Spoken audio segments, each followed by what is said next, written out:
Es el sueño de cualquiera y ya está al alcance de muchos. Les hablamos de la cirugía estética, ese santo grial para los que buscan la perfección o simplemente luchan contra el paso del tiempo. En Canarias cada vez son más los que se atreven a ponerse en las manos de un profesional para mejorar su imagen y de paso su autoestima. Nuestro invitado de hoy sabe mucho de eso porque es uno de los más veteranos especialistas en cirugía plástica, estética y reparadora de Canarias, miembro fundador además de la Sociedad Canaria de Cirugía Plástica. Víctor Denis, muchísimas gracias por estar con nosotros y bienvenido a Entrevistados. Son casi 40 años lo que usted está en esta profesión, las cosas han cambiado mucho desde que empezó. En los 70 la gente se atreve a meterse en manos de un cirujano y de hecho España es el país europeo con mayor número de intervenciones de este tipo. ¿Qué ha cambiado en la percepción de los españoles para hacer esto? Hombre, yo creo que ha cambiado el bienestar de los españoles. Es decir, no tiene nada que ver la España que tenemos hoy a la España de hace 40 años. Es decir, la gente tiene otro bienestar, las personas han venido del campo a la capital, en la capital le exigen estar con otra imagen en los trabajos y entonces pues eso te demanda una cirugía estética. La gente, hay más revistas, más de todo, hay la televisión, la radio y entonces te enteras más de lo que existe en el mundo y de lo que se hace la gente en el mundo y por eso te lo demanda. Entonces precisamente habla de esa imagen a la hora de afrontar un trabajo, a la hora de afrontar la vida de hoy que ha cambiado y es precisamente la presión mediática por la buena apariencia física la que lleva a mucha gente a las consultas de un cirujano. Yo no le llamaría presión, sino lo que si la gente quiere estar bien consigo mismo. Si la gente está bien consigo mismo, entonces está psicológicamente también bien consigo mismo, entonces tiene mejor estado. La gente que no está equilibrada y no está bien consigo mismo, pues nunca está equilibradamente y a la hora de pedir un trabajo hoy día, además del currículum, la apariencia física importa mucho, sobre todo al entrevistado. ¿Y qué es lo que importa más? ¿La cara, el cuerpo o todo? Yo diría todo. Yo diría todo, que hay que estar bien de todo. Por eso hoy día también toda la alimentación, la gimnasia y no solo la cirugía, es decir, y los cosméticos todo el mundo debe ponérselos, tratarse para estar en unas condiciones físicas y orgánicas bien. Y si hablamos de intervenciones quirúrgicas en la estética, ¿cuáles son las más demandadas?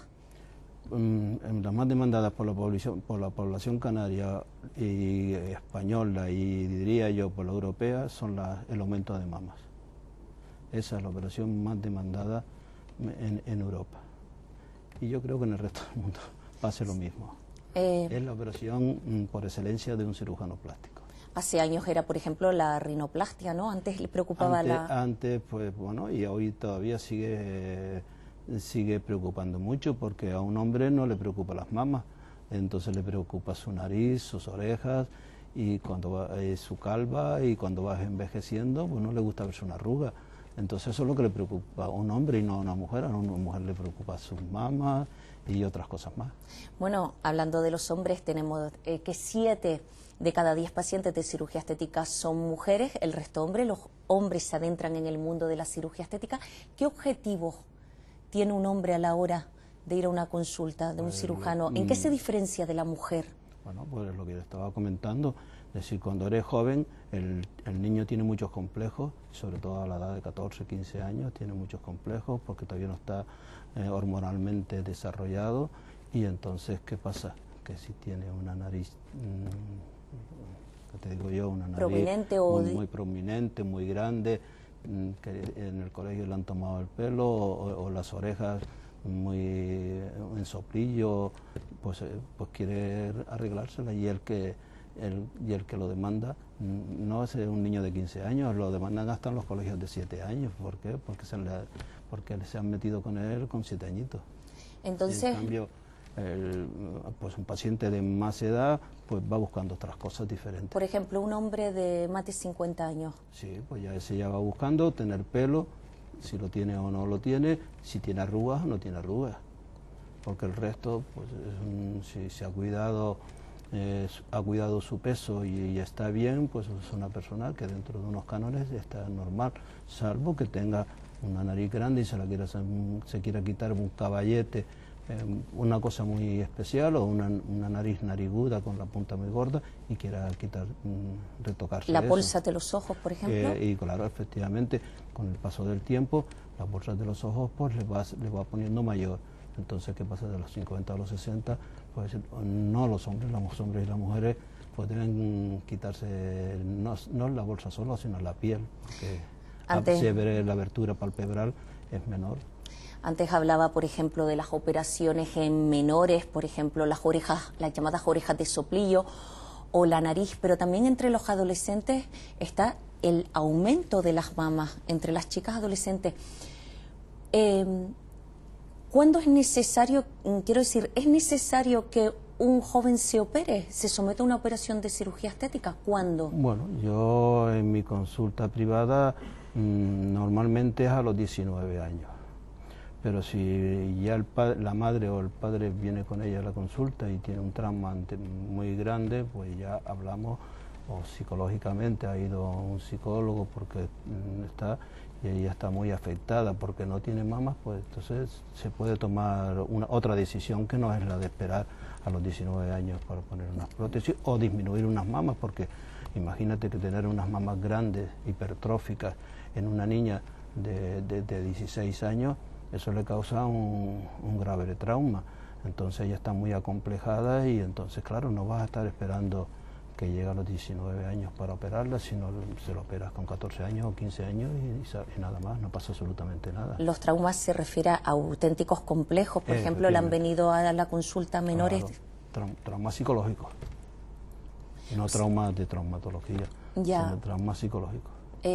Y, por ejemplo, ¿cómo les afecta? O sea, para que usted diga, hay que realmente operarla, porque supongo yo que usted no hará por capricho a un adolescente nunca. A un adolescente nunca. Siempre es porque tiene un problema psicológico, siempre. Y hay muchos, por ejemplo, hablando de la cirugía, hay muchos detractores hablando sobre la adicción que puede crear la cirugía estética. Dicen que el que se somete y sale contento siempre repite. ¿Es eso verdad? Bueno, en mi vida profesional, que ya llevo muchos años, pues yo sí tengo algunos pacientes que repiten y les gustaría repetir más.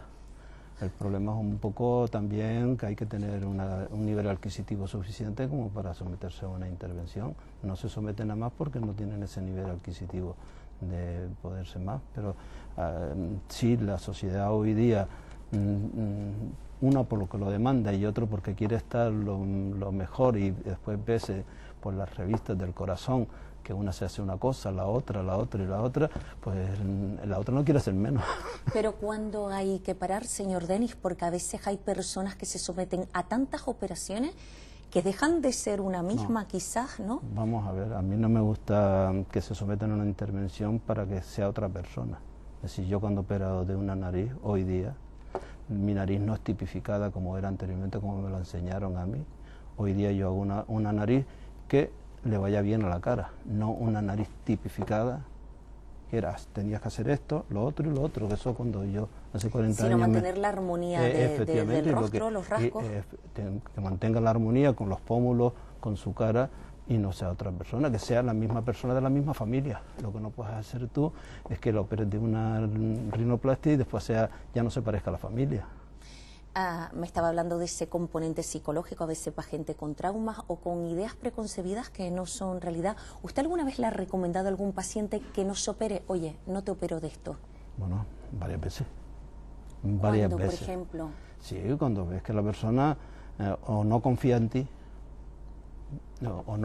ti, o tiene una idea preconcebida que no es la realidad, y entonces no va a estar bien consigo mismo, ni antes de operarse ni después de operarse. Yo lo que no quiero es una paciente que yo la opere y después esté sentada todas las semanas en mi consulta diciéndome que no le gusta lo que le he hecho, porque entonces eso no va de cirugía plástica, entonces tienes que mandarla al psicólogo o al psiquiatra.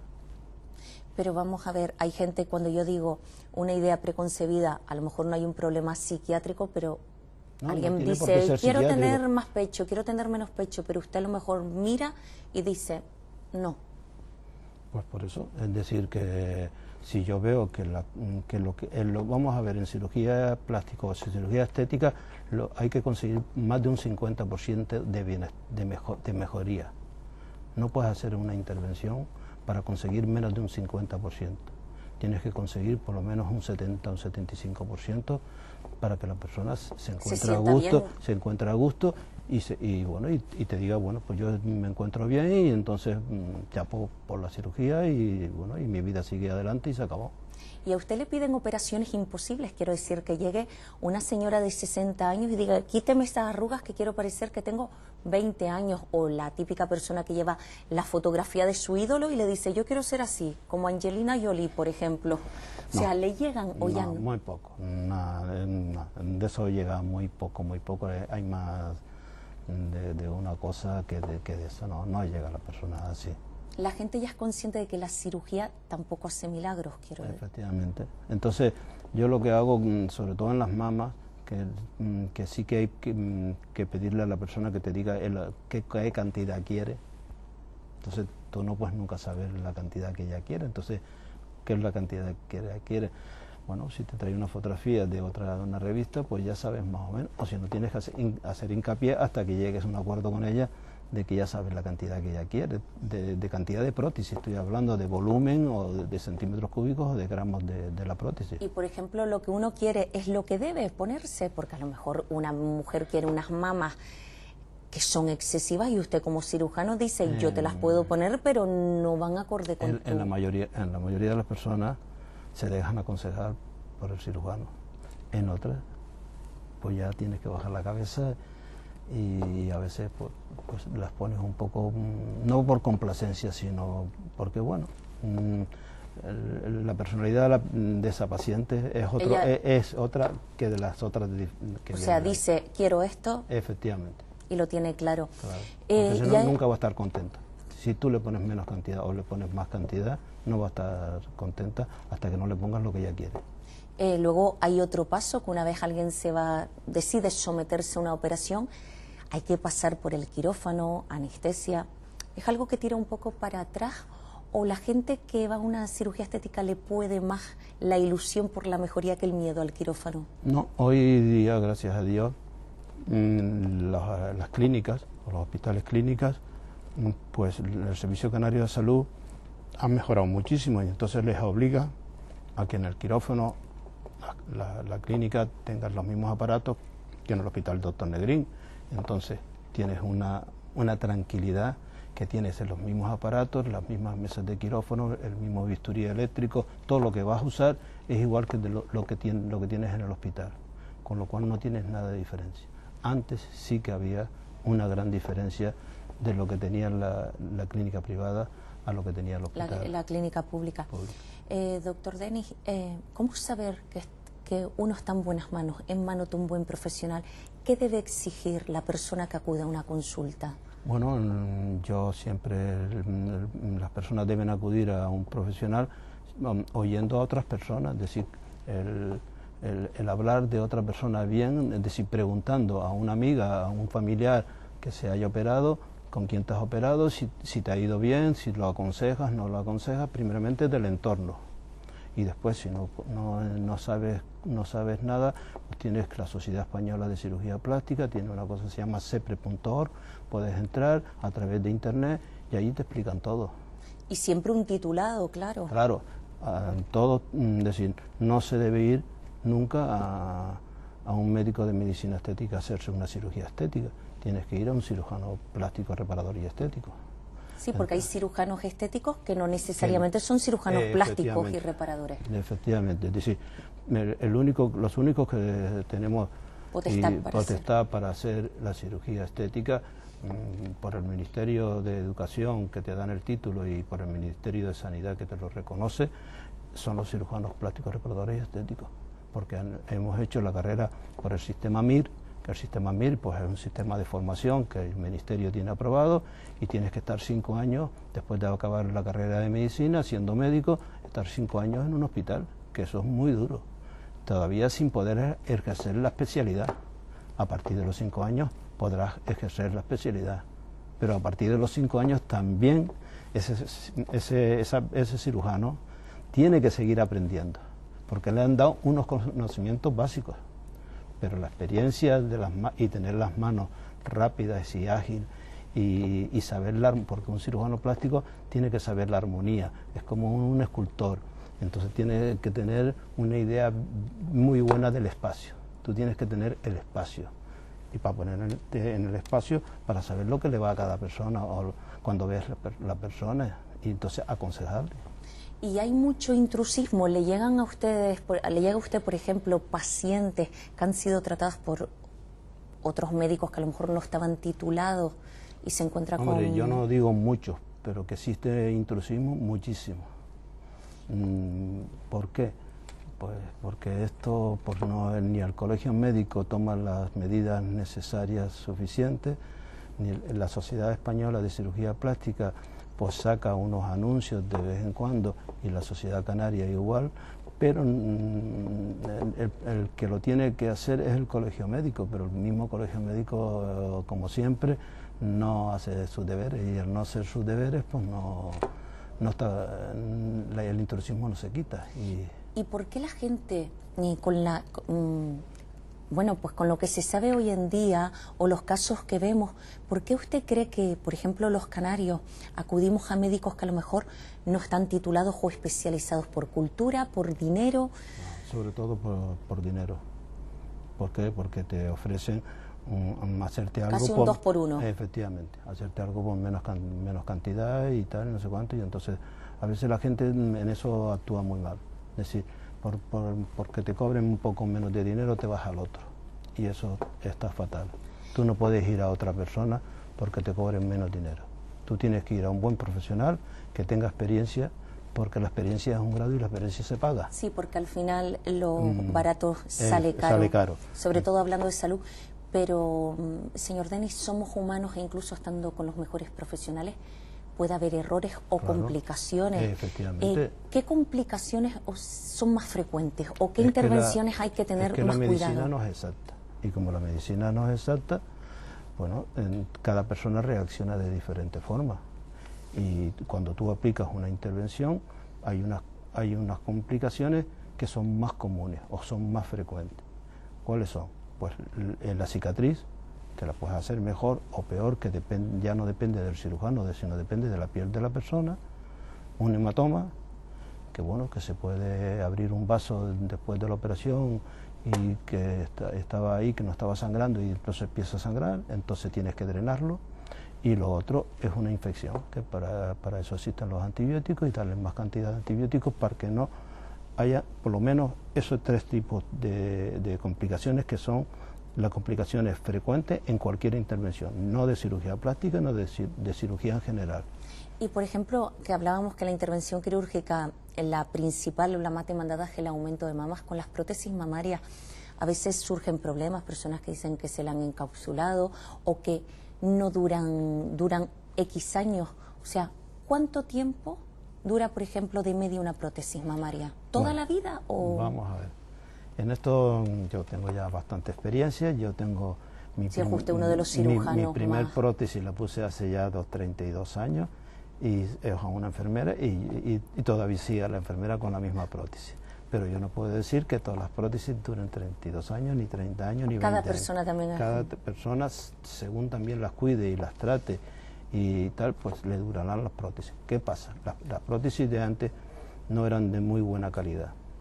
Tenían una capa por fuera muy fina, y esas tenían problemas de rotura. Por eso vino el principal problema de cuando hubo el problema de las prótesis. Y después tenían otro problema, que producían mucha fibrosis capsular. Es decir, la fibrosis capsular antes, en la que se ponía una prótesis, era un 25 o un 30%. Eso no era concebible en la medicina o en la cirugía estética. ¿Qué pasa? Que entonces no podías estar operando, porque si no tenías a una paciente a los 2 años, a los 3 años otra vez allí con un problema grande de fibrosis capsular. ¿Qué pasa? Cuando hubo el problema de las prótesis, el fabricante cambió las prótesis lisas por las prótesis rugosas, por consejo de los cirujanos plásticos, porque se desplazaba. Al poner las prótesis rugosas, solo con eso bajó más de un 20% la fibrosis capsular. Y después también en los diferentes congresos, pues los cirujanos plásticos reunidos, que unos tenían mejores resultados y otros tenían peores resultados, pues dijeron de ponerlas debajo del músculo. Poniendo una prótesis debajo del músculo tienes menos fibrosis calzonal que poniéndola sobre el músculo. Esto va yendo avanzado. Yo quería decirle, vamos a dejar ya los implantes mamarios. Le digo dos frases: la cara es el espejo del alma o la arruga pella. Son frases hechas que siempre escuchamos por ahí, pero a nadie o a casi nadie nos gusta envejecer, y en este sentido las infiltraciones han revolucionado el mercado de la cirugía estética. Escuchamos hablar del Botox, ácido hialurónico. ¿Para qué sirven? Porque no son intervenciones quirúrgicas, ¿no?, propiamente dichas. Vamos a ver. La aparición, sobre todo del Botox, fue una revolución en la cirugía estética. ¿Por qué? Porque antes la persona que tenía arrugas en la frente solo tenías una opción quirúrgica, de entrar por el cuero cabelludo con una luz fría, hacer un agujerito pequeño y llegar a la frente y cortar los músculos de la frente para quitar la arruga. Hoy día, solo poniendo una gotita de Botox, no, los pinchazos, como llaman. Los pinchazos, como llaman, solo con una gotita paralizas el músculo. Al paralizar el músculo no se mueve y con lo cual no produce arrugas. Eso es lo que produce el Botox. Es decir, el Botox lo que produce es una parálisis del músculo. No es una parálisis para toda la vida, porque solo dura de 6 a 10 meses y entonces te lo paraliza, con lo cual la arruga no se sigue produciendo y no tienes arrugas en la frente, ni en el entrecejo, ni en las patas de gallo, que es lo que le preocupa sobre todo a las mujeres, a las mujeres y a algunos hombres. Y hablando del Botox, por ejemplo, que me está diciendo paraliza, pero el uso continuado, a lo mejor cada X meses, volverse a pinchar, bueno, hay un mito que dice que pierdes la expresión en la cara. Hay actrices que han denunciado esto y dicen... Sí, pero vamos a ver, hay que ser siempre yo recomiendo que se lo pongan 2 o 3 veces. Más de 2 o 3 veces ya no lo recomiendo más, ni tampoco que se lo ponga antes de tiempo. Es decir, que si la arruga lo vuelve a comenzar a los 5 meses porque ya tiene mucha fuerza, pues tampoco a los 5 meses, espere 2 mesitos más y a ver, se lo ponemos. Y entonces otra vez dentro de 7 meses, y no a los 4 meses ni a los 3 meses. Porque no desesperarnos. No desesperarte porque una arruga se te esté apareciendo, ¿me entiendes? Y esos son los problemas. Es decir, si el músculo se paraliza, sobre todo esto que estamos hablando, del músculo corrugato, de la frente, o el músculo orbicular, que son los de la parte de los párpados de las patas de gallo, o del entrecejo, pues eso no pasa absolutamente, eso no deforma. O sea que cuando la gente dice caída de párpados, asimetría de cejas, eso, dura lo que dura. No, pero eso es otra cosa, diferente. ¿Eso qué es? Vamos a ver, la caída de párpados es porque no se ha explorado bien a la paciente. Es decir, hay muchas pacientes que llegan a la consulta y no saben que tienen un párpado caído, pero eso es de ellas de toda la vida.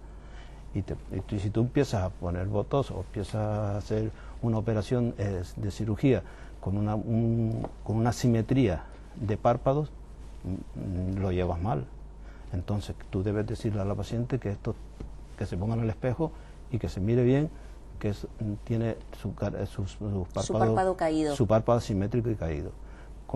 Y después hay otros que si tú pones por encima de, ¿qué te digo?, de aquí, de la cola de la ceja, de aquí para arriba no puedes pasar poniendo Botox. Tú tienes que poner el Botox de aquí a aquí, pero aquí arriba no, porque hay un nervio que es el que te paraliza. Es decir, tienes que tener mucho cuidado de no ascender. Y el ácido hialurónico es rellenar, ¿no? Efectivamente. Claro. El ácido hialurónico no sirve nada más que para rellenar una arruga. No produce otra cosa sino un relleno. Entonces, ¿para dónde va bien? En los labios.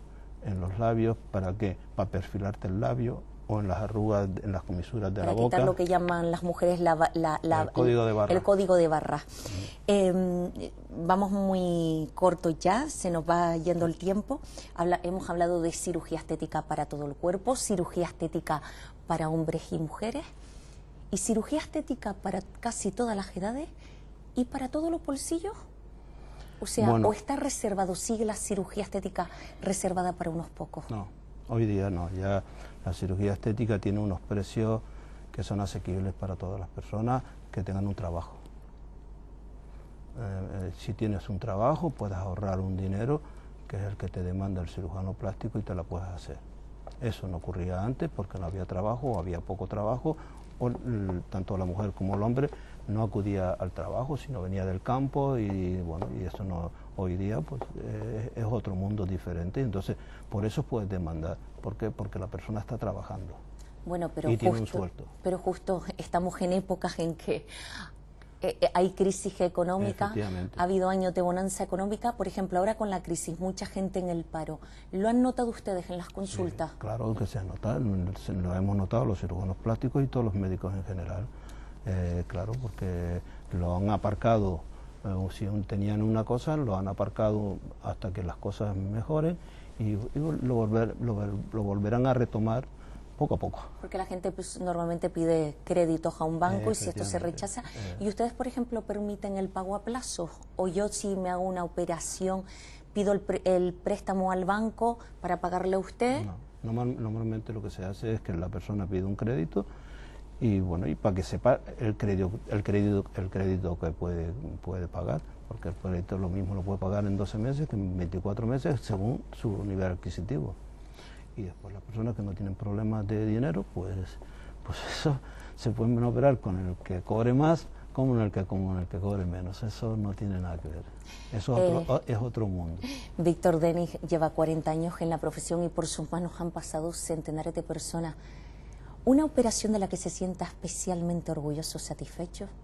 ¿Así la recuerda? Bueno, yo me siento muy satisfecho porque son las reconstrucciones mamarias de una persona que se le amputa las mamas en el hospital y tú le reconstruyes una mama y le dejas con una mama, esa persona te da besos, te abraza y porque vuelve a sentirse mujer. Esa es la persona que yo más entrañablemente he tenido. Y otros, yo antes me dedicaba a hacer cirugía de malformaciones congénitas y que eran niños que nacían con malformaciones, que nacían con el labio abierto, con el paladar abierto, y otros que no meaban por la punta, sino meaban por aquí, ¿y qué pasaba?